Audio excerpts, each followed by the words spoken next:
that are growing in the button fountain. This year is just an explosion of color. We've got a lot of different things going on, and it looks really beautiful, but of course we have summer annuals growing throughout the entire garden.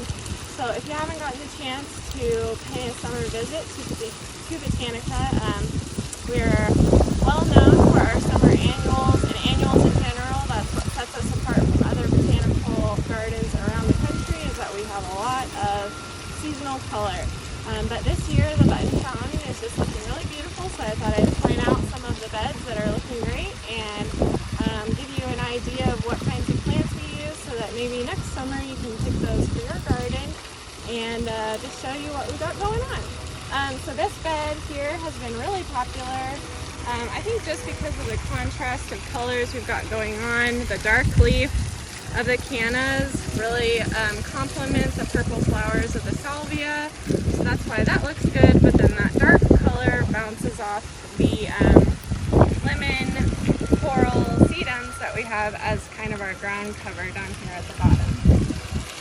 And of course I also have to give credit to Laura, who's another one of my fellow gardeners. She's a full-time gardener here at Botanica, and she takes care of this area, and she designed every one of these beds. So she did an awesome job, and I can't talk about how beautiful it looks without giving credit to her for design. So we'll hop over here to this bed.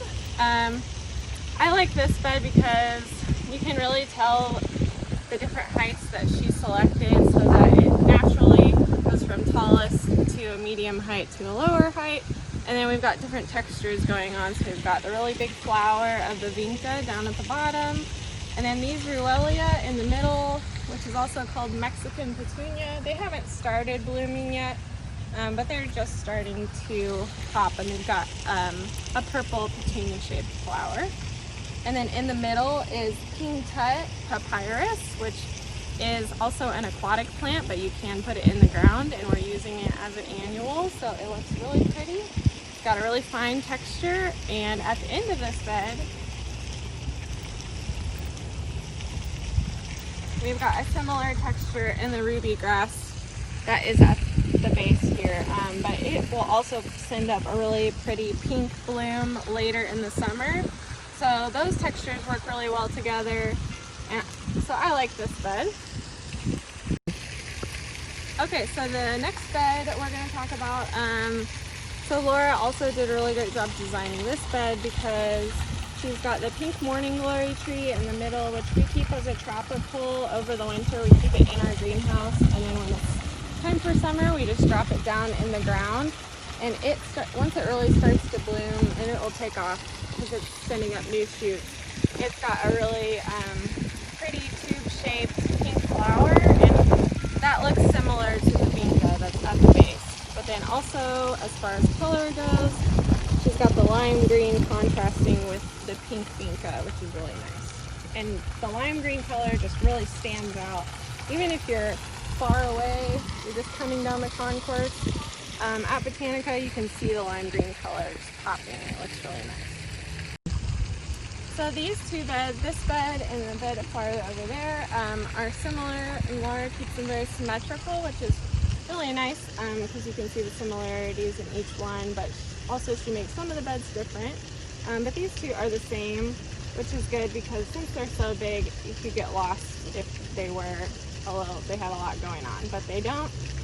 There are lots of colors, but it is also really unified because of the symmetry. So again, we have the purple salvia, which I like the repetition of it in the button fountain garden this year, because it's almost in every single bed, and it also ties the whole garden together.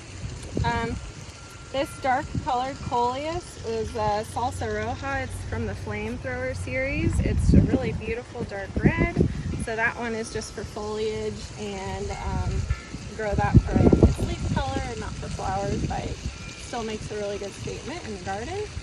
We've got more colors of cannas, and then in the middle is a red leaf castor bean. So that also is just pretty much a foliage plant, but it will get to be over 6 feet tall by the end of the summer, and I would say it's pushing 8 to 10 feet tall.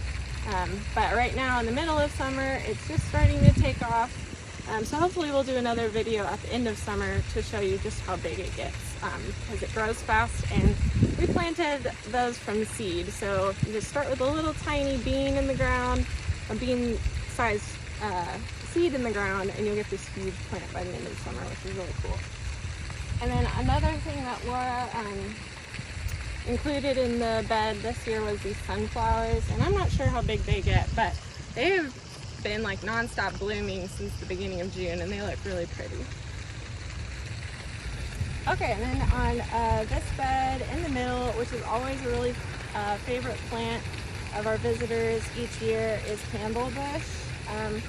It's kind of plain during the rest of the summer, but the leaves are kind of unique.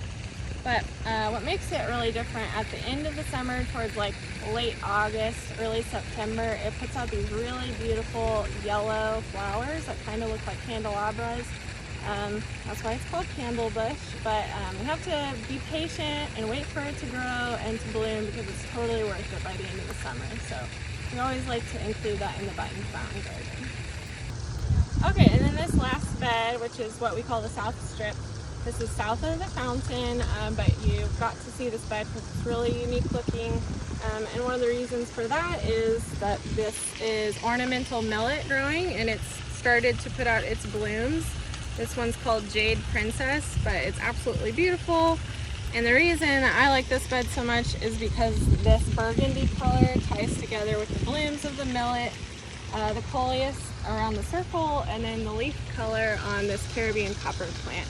So the burgundy color ties the whole thing together, but also you get the contrast with the zinnias down here at the bottom of the bright orange. So I think this bed will look really cool when it's getting closer to fall, because you've got the red and orange colors going on, but the millet just looks really unique, and it's definitely a spot where people are taking lots of pictures.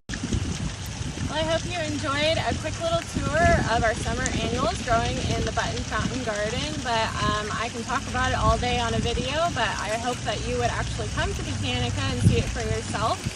It's really beautiful, and it will look even bigger and better at the end of summer once our pasture beans and our candlebush start growing and getting bigger and blooming.